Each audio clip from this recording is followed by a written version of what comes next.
নমস্কার বন্ধুরা, আজকে চলে এলাম একটা স্ন্যাক্সের রেসিপি নিয়ে। ভিডিওটি প্রথম থেকে শেষ পর্যন্ত দেখার অনুরোধ রইল সকলকে। এখন শীত পড়ে গেছে, তাই প্রচুর সবজি বাজারে পাওয়া যায়।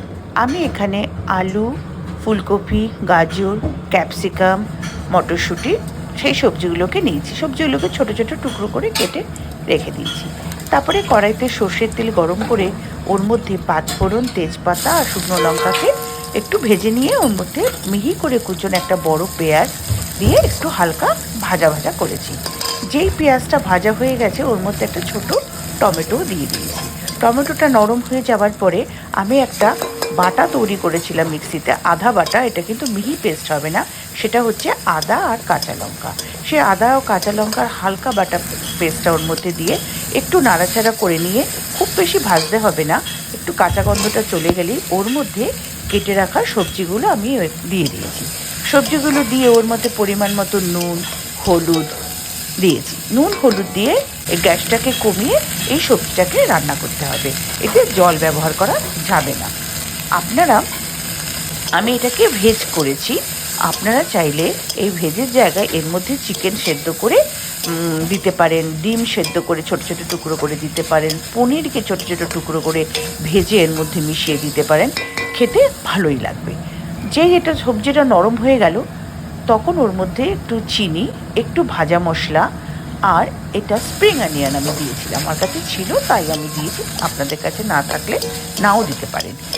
দিয়ে ওটাকে নাড়াচাড়া করে যখন এটা পুরোপুরি সেদ্ধ হয়ে রেডি হয়ে গেল, তখন আমি ওটাকে একটু ম্যাশার দিয়ে ম্যাশ করে নিয়েছিলাম। কারণ পুরটা যদি একটু মাখা মাখা না হয় তাহলে ফেটে যাওয়ার একটা সম্ভাবনা থাকে।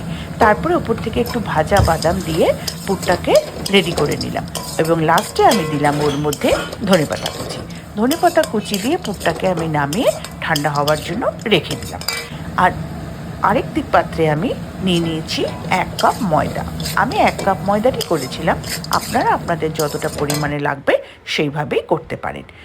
1 কাপ ময়দা নিয়ে ওর মধ্যে দিয়ে দিয়েছি সামান্য নুন, চিনি, কালো জিরে, সাদা জিরে, গোলমরিচ গুঁড়ো আর ময়ামের জন্য 3 চামচ সাদা তেল। এই সব উপকরণগুলোকে ভালো করে মিশিয়ে নিয়ে আমি জল দিয়ে একটা ডো তৈরি করেছি। ডোটা খুব হার্ডও হবে না, আবার খুব নরমও হবে না। ডোটাকে তৈরি করে ঢেকে রেখে দেবেন আধ ঘন্টার জন্য। তারপরে ছোট ছোট বল লেচি করবেন। লুচির থেকে একটু ছোট্ট সাইজের বলের মতন লেচি এগুলোকে করে নিতে হবে। এখন তো শীতকাল পড়েছে, তাই দেখবেন বিকেলবেলায় যেন মনে হয় একটু কিছু ভাজা খাই করে খেতে ইচ্ছা করে। তো সবসময় তার দোকান থেকে কিনে আনা পসিবল না, আর ভালোও লাগে না।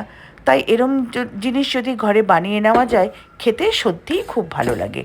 আমি এটা মাথার থেকে বার করে ট্রাই করলাম, দেখলাম সত্যিই খেতে খুব ভালো লাগলো। তারপরে এবং এটাকে আপনারা সস দিয়েও খেতে পারেন। আর তাছাড়া আপনি যদি একটু ধনেপাতা, পুদিনা পাতা দিয়ে চাটনিটা তৈরি করে নেন, সেটা দিয়েও এটা খেতে খুব ভালো লাগবে। সন্ধ্যের টিফিনে এটা খুব ভালো। তারপরে এই ডোটা থেকে ছোটো ছোটো যে লেচিগুলো আমি করে নিয়েছিলাম, সেই লেচিগুলোকে বেলে নিতে হবে। বেলে দেখুন গোল লুচির মতনই এটাকে বেলতে হবে। যেই লুচির মতন এটাকে গোল বেলে নেবেন, বেলে নিয়ে তার উপরে পুরটাকে আস্তে করে লম্বা করে সাজিয়ে দেবেন। বেলাটা কিন্তু খুব পাতলা করবেন না, তাহলে ফেটে যেতে পারে। তারপরে এটাকে ওপর থেকে এভাবে ফোল্ড করে সাইডগুলোকে ভালো করে হাত দিয়ে চেপে দেবেন। চেপে দিয়ে আমি এখানে কাঁটা চামচের সাহায্যেও একটু ডিজাইন মতন করে দিয়েছিলাম। আপনারা চাইলে একটু মুড়ে মুড়ে পুলি পিঠের মতনও ডিজাইন করে নিতে পারেন। যে যেরকমভাবে ডিজাইন করতে পারে এটাকে করা যেতে পারে। দেখুন এইভাবে কাঁটা চামচের সাহায্যে সাইডগুলো করে দিলে কি হয়, টাইটও হয়ে যায়, প্লাস একটু ডিজাইনও হয়, দেখতেও ভালো লাগে। বা আমরা যেমন পুলি মুড়ে দিয়ে করি, সেভাবেও আপনারা এটাকে করতে পারেন। এইভাবে প্রত্যেকটা স্ন্যাক্স আমি রেডি করে নিয়েছিলাম।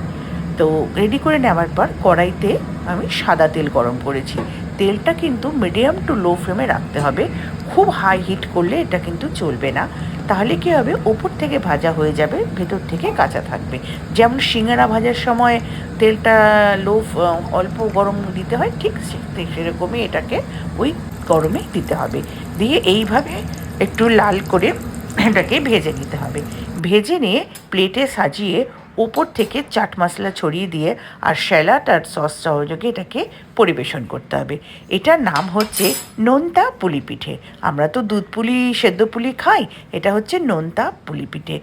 খেতে সত্যি কথা কী বলবো বন্ধুরা, এত সুন্দর হয়েছিল, আপনারা একবার বাড়িতে ট্রাই করে দেখবেন, সত্যিই খুব ভালো লাগে। ভেজটাই এত টেস্টি হয়েছে, এর মধ্যে চিকেন, পনির বা ডিম পড়লেন তা আর না কত টেস্টি হবে। মচমচ করছিল, দেখুন আপনাদেরকে আমি একটু ভেঙে দেখালাম। ভীষণ ক্রাঞ্চি হয়েছিল এবং সত্যিই ভীষণ টেস্টি হয়েছিল। ভালো লাগলে অবশ্যই লাইক, কমেন্ট, শেয়ার করবেন। ভালো থাকবেন, ধন্যবাদ।